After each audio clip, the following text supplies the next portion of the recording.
হাদিস শরীফে আছে, চাঁদ দেখে রোজা রাখো, চাঁদ দেখে ঈদ করো। অতএব একটা হাদিসও আছে, আরএফএল ওয়ারড্রপ, প্রিয় সব পোশাক যত্নে থাকবে আরএফএল ওয়ারড্রপে।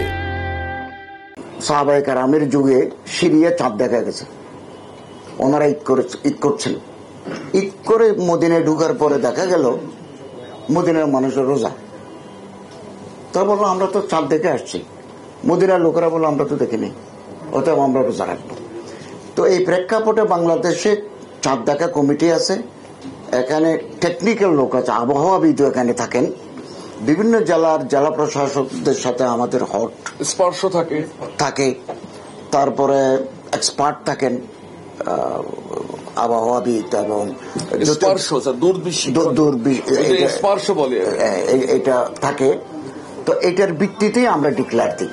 সৌদি আরবের পরদিন হবে এমন কোনো কথা নেই, আর চাঁদ দেখতে হবে। এমনকি পাহাড়ের চূড়ায় যদি কোনো মানুষে সূর্য দেখে, অনেক নিচে যদি গর্তের ভিতরে একটা মানুষ মনে করে যে আমার তো সূর্য ডুবে গেছে, তাহলে নিচেরটা ইফতার করবেন, উপরেরটা ইফতার করবেন না।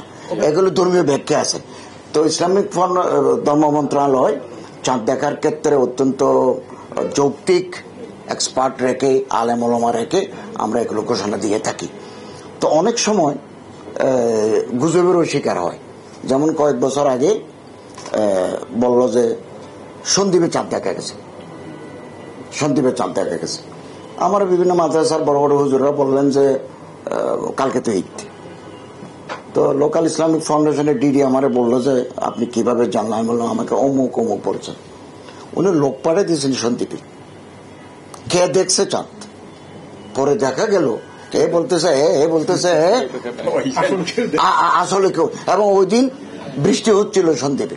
এই জন্য আমরা বাংলাদেশের বিভিন্ন জেলার ডিসিশনের সাথে আমাদের ক্লোজ কন্ট্যাক্ট